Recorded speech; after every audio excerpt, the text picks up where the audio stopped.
तो जल देवता है, देवता का निरादर करोगे तो तुमको भारी सजा का भुगतान करना पड़ेगा। जो तुमने पानी बहाया, आज जल देवता नाराज हो गया तो सारी सृष्टि को बहा लिए जाना। आप देखिए उठाकर, पता चलेगा कि जो मांसाहारी मुल्क उनमें क्या हो रहा, कितनी तबाही मची है। अपने आप को बचाना मुश्किल है। सब मकान शहर के शहर, गांव के गांव एकदम खाली पड़े, उन मकानों में कोई रहने वाला नहीं। क्या वही स्थिति आप अपनी पैदा करना चाहते? लेकिन भारत भूमि पर इस मजहबी मुल्क में फकीरों का, पीर पैगंबर औलिया मुर्शिद कामिल फकीर संत महापुरुषों का हमेशा आगमन रहा है। उन्होंने इस भूमि को पावन पवित्र किया, पाक साफ निर्मल किया, लेकिन आप उसे गंदा कर रहे हो।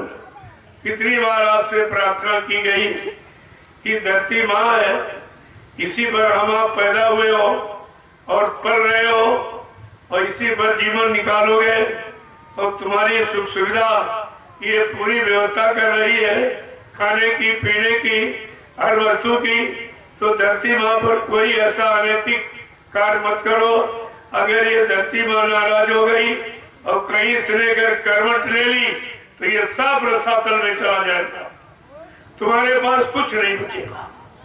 जो अहंकार गुमान घमंड कहते हो, मेरे पास मकान है, दुकान है, जमीन है, बाल बच्चे, ये तो एक झटके में साफ हो जाए। ये तो एक झटके का भी मसाला नहीं। आप किस गफलत पे बैठे हो? गुनाहों पर गुनाह, पाप पर पाप, हिंसा पर हिंसा, हत्या पर हत्या, यानी सब करते ही चले जा रहे हो। तुम्हें ये नहीं मालूम है ये धरती माँ है।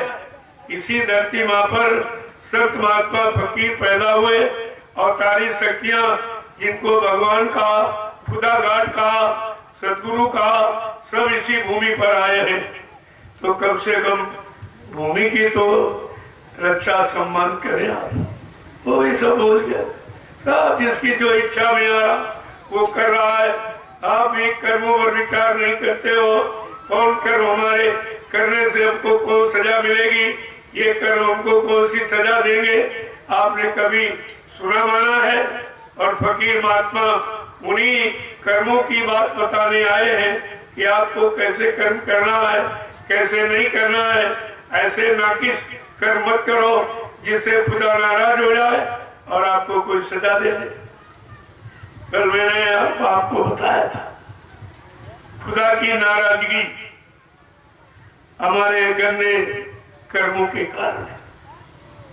भाई किसी आदमी को बुलाओ 2-3 बार, अगर न बोले तो आप समझते हो ये नाराज है, फिर उसकी नाराजगी का आप पता लगाते हो। लेकिन 5-5 बार नमाज अदा करते हो, 5-5 बार खुदा को बुलाते हो। खुदा एक बार भी बोला कभी बोला तुम्हारे बुलाने से? तुम्हें सोचना चाहिए, आखिरकार मैं 5-5 बार नमाज अदा करता हूँ, खुदा को पुकार गुहार लगाता हूँ, खुदा क्यों नहीं बोल रहा है? क्या नाराज से गलती हो गई, क्या गुनाह हो गया, क्या पाप हो गया जो खुदा नाराज हो गया? कभी इस पर विचार किया? कुछ धीरे धीरे अल्लाह बचाने की आदत बना लिया। बोले चाहे कोई ना बोले, आए ना आए, दर्शन दीदार उसका हो ना हो, लेकिन अल्लाह बचाते रहते। तो इससे होने वाला क्या? अरे भाई जब कोई काम करते हो तो लाभ पाने के लिए करते हो। खेती करते हो, अनाज पैदा हो तभी करोगे, नहीं होगी मत नहीं करोगे। व्यापार करते हो, मुनाफा न हो तो आप व्यापार नहीं करोगे। नौकरी करते हो, तनख्वाह वेतन न मिले, आप नौकरी नहीं करोगे। लेकिन जो पूजा और इबादत और भजन ये आप सब लोग कर रहे हो, मैं सबके लिए कह रहा हूँ, किसी एक के लिए नहीं। और किसी को कुछ नहीं मिला। कोई बता दे पंडा पुजारी जो मंदिर में रात दिन हल्ला मचा रहा, लाउडस्पीकर, क्या हुआ? भगवान मिला क्या? कोई देवी देवता मिले आज तक? मुल्ला मौलवी बता दे कि तुमको कोई अल्लाह, कोई खुदा मिला आज तक आपको? और मतलब यानी कोई ईसाई यानी पादरी कोई बता दे कि तुमको गार्ड मिला, किस गार्ड की प्रेयर करते हो, प्रार्थना करते हो, तुमको गार्ड मिला आज तक? अरे इन पत्थर की इमारतों में न कभी आया है, न है, न कभी आएगा। ये तो यादगार स्थल, यहाँ बैठकर उनकी याद करते, वो भी पाक साफ होकर, गरीब गंदगी में नहीं। पाक साफ का मतलब कोई नहा के कोई अच्छे कपड़े पहन लिए, कोई चंदन टीका पाउडर लगा दी, ये सफाई नहीं। ये तो बाहर की सजावट, ये सजावट और बनावट ये काम नहीं आएगी। तुमको इबादत, पूजा, भजन अंदर से, जो अंदर जीवात्मा बैठी है, खुदा की रूह बैठी है, उस रूह से इबादत करो, वो बोलेगा, क्योंकि रूह खुदा की, ये जिस्म नहीं उसका।